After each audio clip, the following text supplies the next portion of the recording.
Hello folks, and I'm bringing you a 1 versus 1. It's Marshall if you didn't know. I do not have an intro script. I'm always making it up as I go.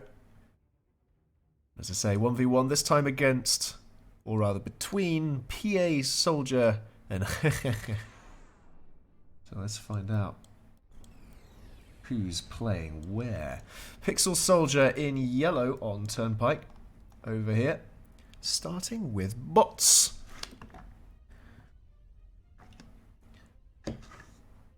Going into what? I'm not altogether sure. It hasn't queued anything up yet. Bit of a mistake. And also not queued up any bots. What is this? Okay. An interesting game. By all accounts. Assisting out some fabricators. Building very little. And PA Soldier going triple bots. Now, this is Turnpike, so the players know that they spawn adjacent to one another. What they don't know is which direction. Or at least they should spawn adjacent to one another. As I say, they don't know which direction. And that means that they should be pretty close. Therefore, if it was me, I might have gone vehicles to start. But the additional mobility of bots, certainly before vehicles, allows you to try and maintain control and expand to these sites going further to the south. Vehicles would then allow you to, when you transition to them, to push towards your enemy base. So yes, I'm going to retract my previous statements. Bots first is the way to go, transitioning into vehicles once you have established your economy. There we go.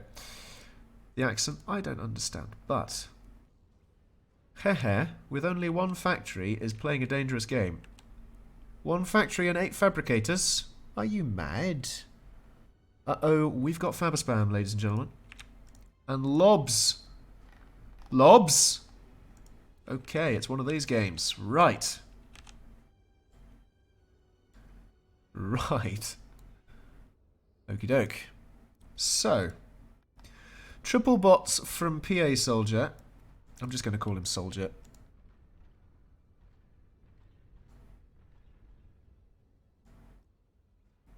We'll keep up the docks quantities for sure. But that could potentially be countered by the lob of Heiheih, who henceforth I will call He for short. All depends on whether he can keep the economy alive to support the lob. Oh gosh, okay, lots of lobs. I forget, is it power that builds lobs, or is it metal that reloads them? I can't remember for the life of me. Not for the life of me any longer. It's been too long since I've out of the game. Future Gnome in chat says metal. Thank you very much, sir.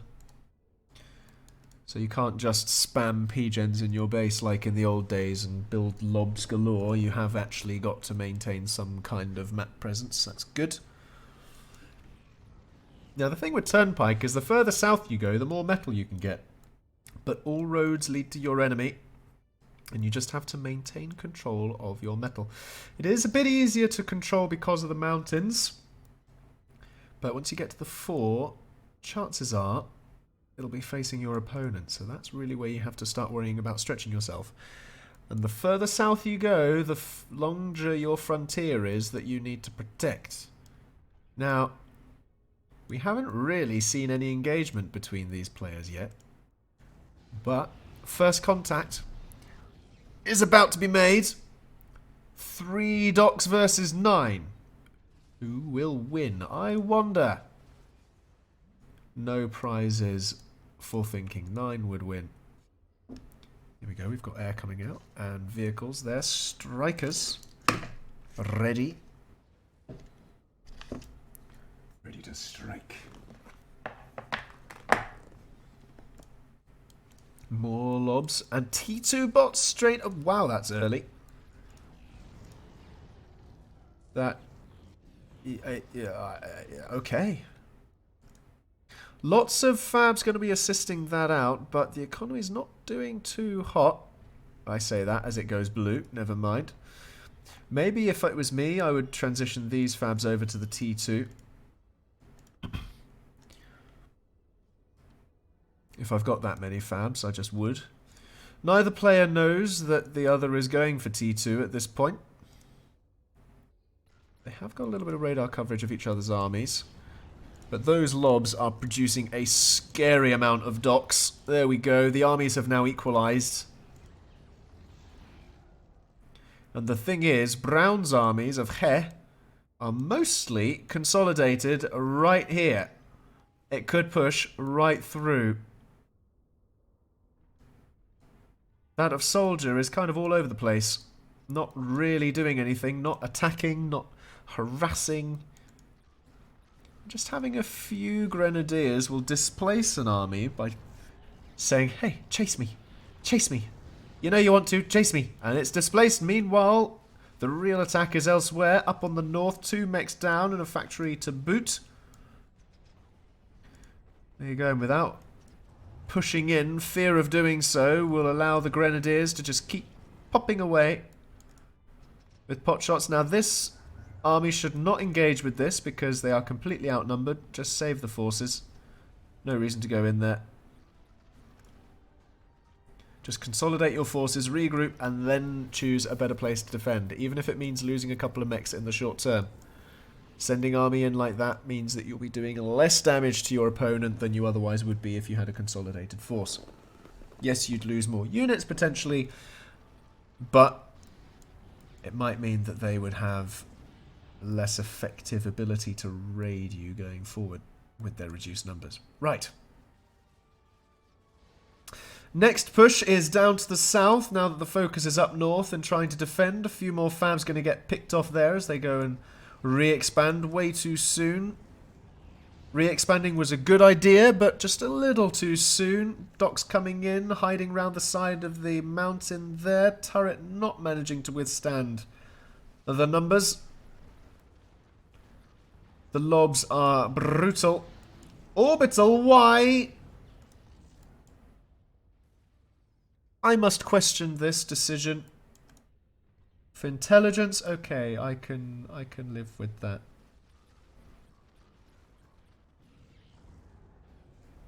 It's kind of easy. But right now, you really need numbers, soldier. You are 3 times outnumbered, 3 to 1.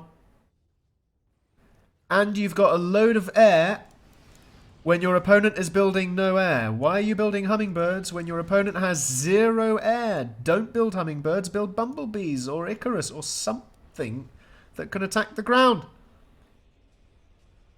We've got slammers, able to defend but not really doing much. While the force of the lobs is just wandering through the base thinking, ah, nice town, I'll take it.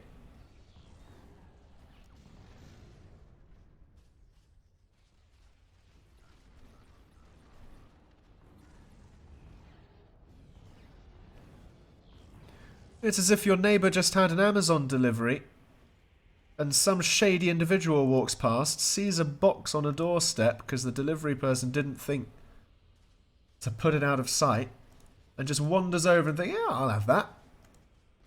No consequences to me. That is not endorsement of theft, by the way, folks. Do not do that.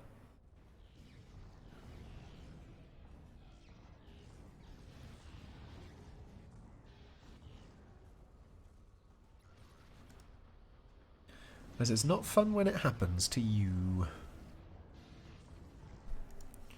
Oh, I recently had a microwave stolen. I was well annoyed. Right.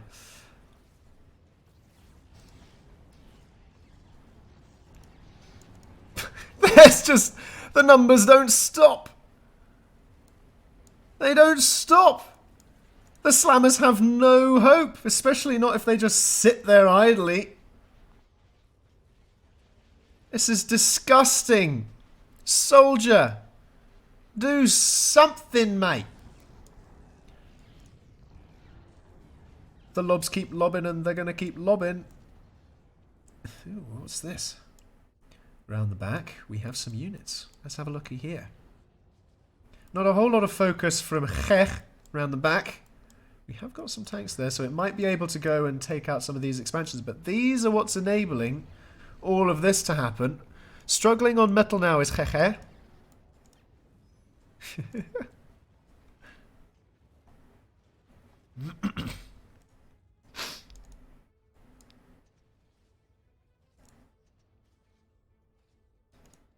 Oh dear. Oh no, please. No. No! Okay. How to deal with dock spam. Not like this. Mr. Gecko in chat. Dock spam still works if your opponent doesn't know how to deal. How would you deal, Mr. Gecko? Tell us. Share something with the class. Going air on the front lines! Soldier!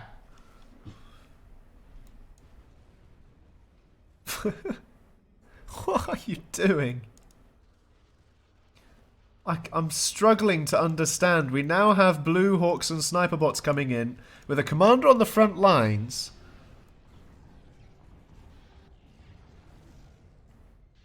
I'm brought out of semi-retirement for a replay like this.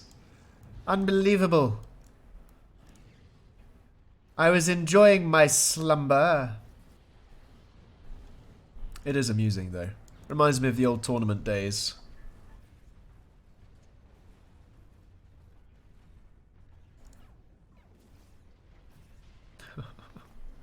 Oh. Is this a push? A push? Oh, the orbital launcher's gone. Reclaimed. What have we got around the back? Little bits of attacking. Kind of.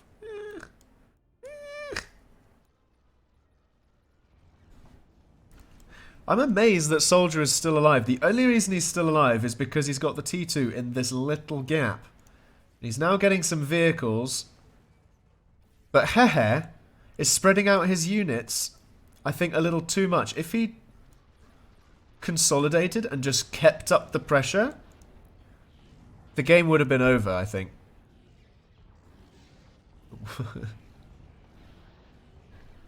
Mr. Gecko says, my dock spam solution is likely dated in many balance updates since. But the simple answer is a vehicle mix. Vehicle mix, brought to you by MP3. That was a DJ joke.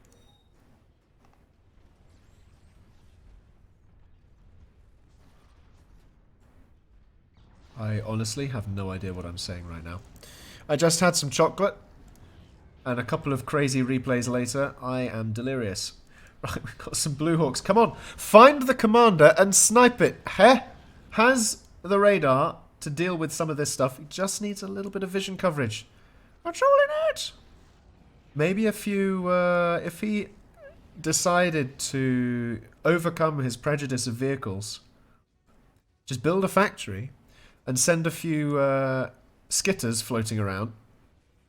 You might be able to see where the commander's location is and what's actually in the base and what isn't in the base, and go and do something with it.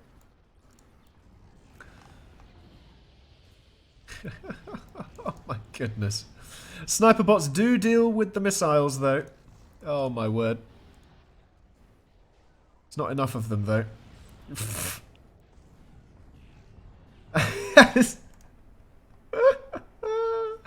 More snipers please, and you have a couple of catapults on your front line. Deal with it. There we go. Back, back, back, back, back, run away. Another orbital launcher, because the last one did so well. Here we go, right. I like this defensive line, but we need more sniper bots to deal with the number of missiles flying overhead now. Adapt the build here to have more snipers than slammers, really. because the missiles are taking out the snipers faster than they're being replenished, and that is a problem. You've got to be aware of these things. Heiheih still struggling on metal, which means that all of these lobs are going to be building a lot slower. But each time they do rebuild, you've got one hell of a wave coming in. Oh, hello. What is this? PA soldier coming from the south. Does he manage to see a commander here? He might do. He scouts the commander. He knows where it is. I saw boombots being made earlier. Please do not send them against bots. Please. Please just don't. Oh no. Please don't waste those.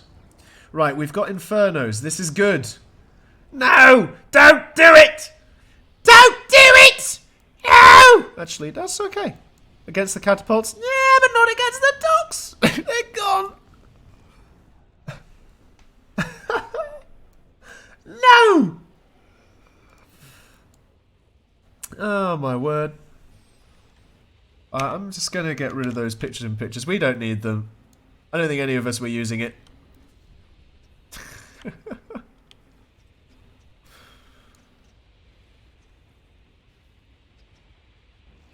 This is brutal.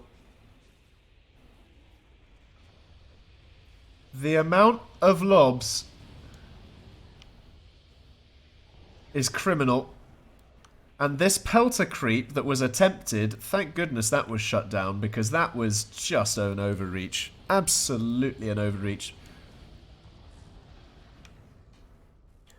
Mr. Gecko suggests soldier should try anchor creeping with the orbital.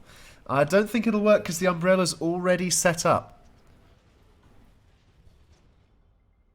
in the base. You've got to take out the umbrella first. And also, anchors are kind of expensive, honestly.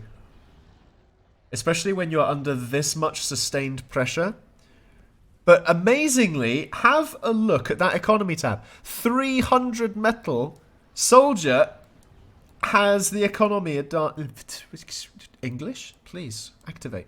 Economic advantage. What is... The T2's gone! Soldier is counter-attacking! What is this? Okay, adapt your game. Please build something new other than docks. The time of the docks is ending.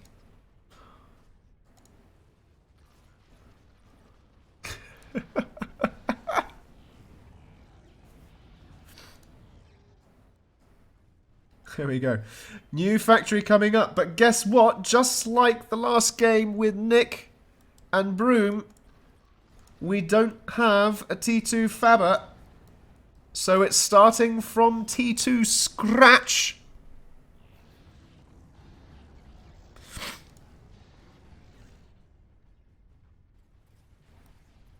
And that's it. Look at those army quantities now. Soldier in the lead because Heiheih was struggling with metal. Just had to hold out long enough to get the numbers. There's the GG. Unbelievable. Well, for all my ridiculing of Soldier, you gotta commend it to him. He held out very well and had a good long-term strategy of just harassing the back lines as much as he could and holding out on the front. And, you know, it did work out. It did honestly work out. Well, that was a cheesy game, folks. I've been Marshall, and that is the end of the video. Thanks for watching.